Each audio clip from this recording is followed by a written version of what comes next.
আছি আপনার সাথে, সবাই যাব ইউরোপ আমেরিকা থেকে সবাই আমরা যাব, আমরা গোপালগঞ্জে কথা শুনি ইনশাআল্লাহ স্বেচ্ছায় কারাবরণ করব দরকার হয়। জি আপা বলেন প্লিজ। ওই আগুন দিয়ে পোড়ানোর পরে যেটুকু অবশিষ্ট ছিল সেটা লুট করতে গেছিল, এটা চোর।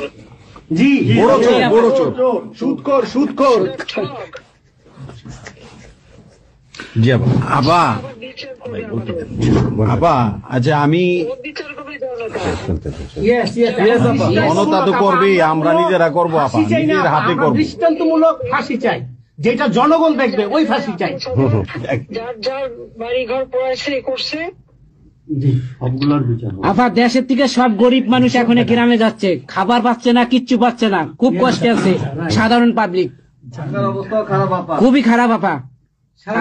আমরা দোয়া করি আপনি তাড়াতাড়ি আসেন। বৃহত্তর নোয়াখালীর অবস্থা অনেক খারাপ আপা, সারা বাংলাদেশের অবস্থা খারাপ বানায় রাখছে ওরা আপা। সারা বাংলাদেশটাকে একটা বদ্ধ ভূমি বানায় রাখছে, যেখানে সেখানে হত্যা, মানে এমন কোন লোক নাই যারা এখন শান্তিতে আছে। সবাই একটা কথাই বলে যে আগেই ভালো ছিল, আগে সরকারি ভালো ছিল, আমরা ভুল করেছি আপা, এই কথা সবাই বলে, সবাই অনুতপ্ত আপা। আপনি বলেন জি আপা, প্লিজ বলেন আপা প্লিজ। প্রত্যেকটা জায়গায় তো এইভাবে, এবং এখন আবার সে ওই আর একটা পদক্ষেপ নিচ্ছে, এদিকে প্রায় 80 জন প্লাস আরো 35 জন, সেই সাথে 300 লোক, তারা জেলা উপজেলা ইউনিয়নে সার্ভে করতে পাঠাচ্ছে। সবাইকে বলে দাও ওই সার্ভে করতে কারা যায়, কাদের নাম লিখছে।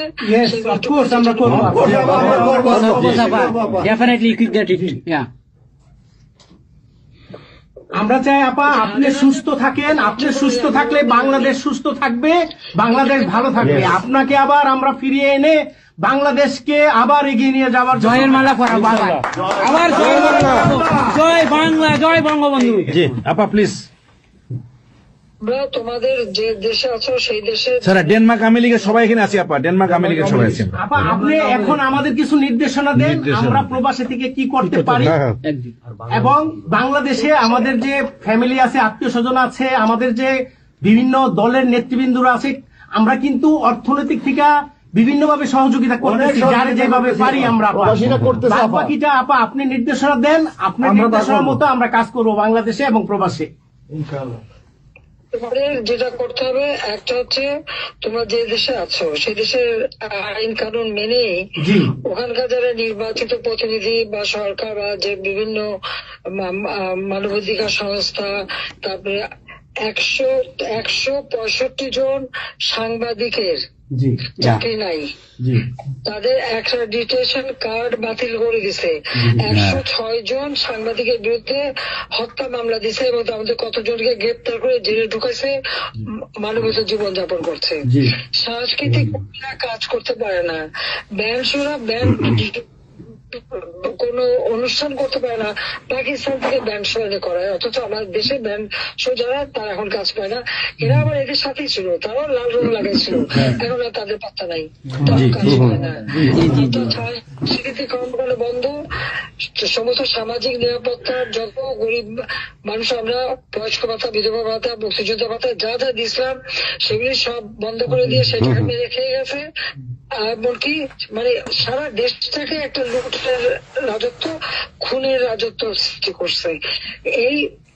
এই বিষয়টাই যে মানবাধিকার লঙ্ঘন, সাংবাদিকদের উপরে নির্যাতন, সাংবাদিকদের অত্যাচার করা, মহিলা সাংবাদিকদের যেভাবে অপমান করছে, এই বিষয়গুলি জনমত তোমাদের তৈরি করতে পারে আন্তর্জাতিক পর্যায়ে। যে বিভৎস চেহারাটা, ওইটাই আজকে মানুষের কাছে স্পষ্ট হয়ে গেছে। একটা রাষ্ট্র চালাতে সে টোটালি ব্যর্থ। এই জিনিসগুলি কি আপা আমি একটা বলি, ইনু সাহেব রাখছে 4টা টোকাই রাখছে, সাথে 4টা টোকাই রাখছে। আর আপনি চিন্তা করেন না বাংলাদেশে গৃহযুদ্ধ হবে তখন আপনাকে দেখবে। তোমাদের করতে হবে ইউরোপিয়ান ইউনিয়নে, যেখানে তোমার ওখানকার পার্লামেন্টে যেখানে আসো, সব জায়গায় এই জনমত তৈরি করতে হবে। সন্ত্রাসের রাষ্ট্রে পরিণত করছে বা মানুষ খুন করছে, আজকে খুন করছে। আজকে তুমি জানো মতলবে আমাদের মোফাজ্জল হোসেন মায়ের বাড়িতে আগুন দিয়েছে। খুন এইগুলি সে করে বেড়াচ্ছে এবং সমস্ত এই ইচ্ছা মতো। কাজে তোমরা এই বিষয়গুলি তোলো, আর আত্মীয় স্বজন বন্ধু বান্ধব পরিচিত যারা আছে খুবই কষ্ট আছে, যাদেরকে সাহায্য করো। মামলা দিয়ে দিয়ে আমাদের নেতা কর্মীদের চরম হয়রানি করে যাচ্ছে। তাদেরকে সহযোগিতা করা, এই যে আইনজীবী ঠিক করা এবং আন্তর্জাতিক ভাবে কিভাবে মানে এদেরকে সব জন্ম এবং সরকার যে অপকর্মগুলি করছে সেগুলি তুলে ধরা, এই কাজগুলি তোমাদের আমরা করবো। আপা একটা জিনিস একটু সন্দেহ লাগতেছে আপা, তাদের সাথে তোমরা থাকবা, কাজ করবা, আর দেশের ভিতরে মানুষকে যে এই সরকারকে না তাহলে দেশের মানুষের মুক্তি দেয় করবে। হ্যাঁ আপা, আমি একটু একটা কথা বলতে চাই। একটা জিনিস একটু সন্দেহ লাগতেছে যে পাকিস্তান থেকে যে শিপের মধ্যে কতগুলি কন্টেনার আসলো, এইটা কেন এবং এত দ্রুত ওরা কিভাবে পাকিস্তানের সঙ্গে ব্যবসায়িক সম্পর্কটা গড়লো? কারণ এইটা তো কোনোদিন ছিল না বাংলাদেশে, 71-এর পরে এটা হয় নাই আপা। এখন এইটা নিয়ে আমাদের আপনি তো অবশ্যই আপনি অনেক কিছু অবগত আছেন, এটা আমাদের জানার প্রয়োজন।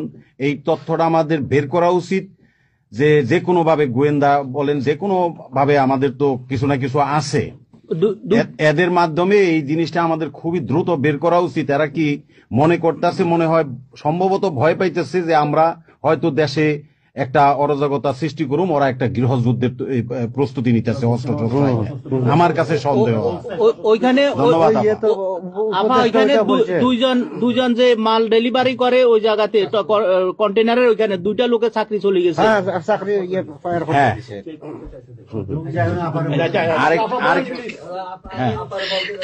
দেখতে চাইছে, স্ক্যান করতে চাইছে, দেয় নাই।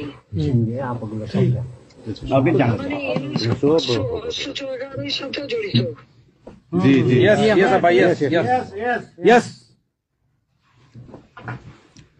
আপা এই দেশটাকে তো ওরা আবার সেই পাকিস্তানের পর্যায়ে নিয়ে গেছে, আমাদের এই দেশটাকে আবার উদ্ধার করতে হবে ইনশাল্লাহ। এজন্য আমাদের যা করতে হবে প্রবাসী এবং দেশে, আপা আমরা যারা বাহিরে আছি আপা, আমরা প্রয়োজনে দেশে গিয়ে আবার ওই মুক্তিযুদ্ধ আমরা দেখি নাই 71-এ, আমরা নতুন মুক্তিযুদ্ধে আমরা অংশ নিব আপা ইনশাল্লাহ। এই দেশকে উদ্ধার করতেই হবে আপা আমাদের। একটা শুনি। জি আপা বলেন। আপা আমরা শেষ করবেন। আমরা ডেনমার্ক আওয়ামী লীগের পক্ষ থেকে এই জায়গায় আমরা যারা আছি, আমাদের বয়োজ্যেষ্ঠ নেতৃবৃন্দ আছে। হ্যাঁ, ডেনমার্ক আওয়ামী লীগের বয়োজ্যেষ্ঠ নেতৃবৃন্দ আমরা এখানে উপস্থিত আছি। আমরা আজকে প্রতিবাদ সভা ডেনমার্ক আওয়ামী লীগের এই ইউনুস সরকারের এই যে অগণতান্ত্রিক কাজ, এই সন্ত্রাস ইউনুসের যে অগণতান্ত্রিক কাজ, তার বিরুদ্ধে আমরা মাফিয়ার বিরুদ্ধে আজকে প্রতিবাদ সভা হচ্ছে। সেই জায়গাতে আমাদের ডেনমার্ক আওয়ামী লীগের উপস্থিত আছে বাবু সুভাষ ঘোষ, আমাদের আপনি জেনে থাকবেন সবারই নামই, লিঙ্কন ভাই, লিঙ্কন মোল্লা, খোকন মজুমদার, আমাদের নঈম বাবু, আমাদের স্বামী দাস, আমাদের অবশ্যই মোহাম্মদ শহীদ, আমাদের মাহবুর রহমান, এখানে লিমন, তারপরে আমাদের সাব্বির, তারপর উপস্থিত আছেন আমাদের শামীম খালাসি, বোরানুদ্দিন, আমাদের মাসুদ চৌধুরী, স্বামী দাস, হিল্লোল বড়ুয়া, লিমন, অনেক নেতাকর্মী দাদা আপা, অনেক নেতাকর্মী উপস্থিত আছে। আমরা আপনার জন্য আজকে দোয়া করব, দুহাত তুলে আপনার দীর্ঘায়িত কামনা করছি। আগামীতে আপনাকে সুস্থ থাকতে হবে, আপনার মাধ্যমে বাংলাদেশকে আমরা ঘুরে দাঁড়াবে। যেমনি ভাবে আমরা 1981 সালে আপনি সেই বাংলাদেশের হাল ধরেছিলেন, বাংলাদেশের মানুষের গণতন্ত্র, বাংলাদেশের মানুষের মুখে হাসি ফুটে নিয়ে আসছিলেন, আপনার মাধ্যমে আমরা ইনশাল্লাহ ওই দিনে আগামীতে ফিরে আনবো।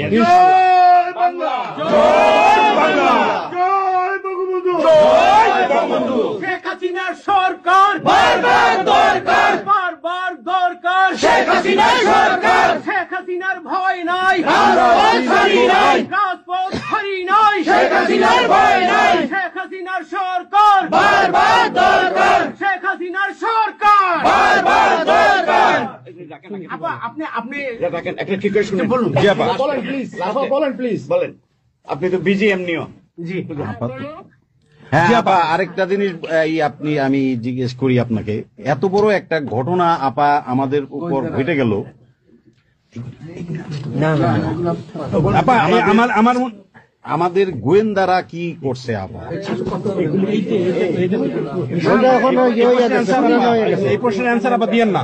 আমাদের সাংগঠনিক অ্যান্সার যেটা হয়েছে, আমরা যেহেতু রেকর্ড করেছি এই অনুষ্ঠানটা, সেই এই পর্যন্তই থাক, আমাদের মনে বলে ভালো। এই পর্যন্ত আপনারা শেষ করছি। আপনাকে আবার ধন্যবাদ, আপনার জন্য দোয়া করছি, আপনার দীর্ঘায়িত কামনা করছি। আপা আপনি শেষ করুন, সাংগঠনিক নির্দেশনা দেন, আপনি শেষ করুন আপা, তারপরে আমরা শেষ। জি আপা, আমরা শেষ করছি। হ্যাঁ, রেকর্ডিং বন্ধ। ধন্যবাদ। রেকর্ডিং বন্ধ করুন, সব রেকর্ডিং বন্ধ করুন, সবাই রেকর্ডিং বন্ধ করুন, সবাই বন্ধ করুন, সবাই বন্ধ করুন। হ্যাঁ, এই রেকর্ডিং বন্ধ করুন, রেকর্ডিং বন্ধ করুন, রেকর্ডিং বন্ধ করেন, রেকর্ডিং বন্ধ করেন, এই রেকর্ডিং করবেন।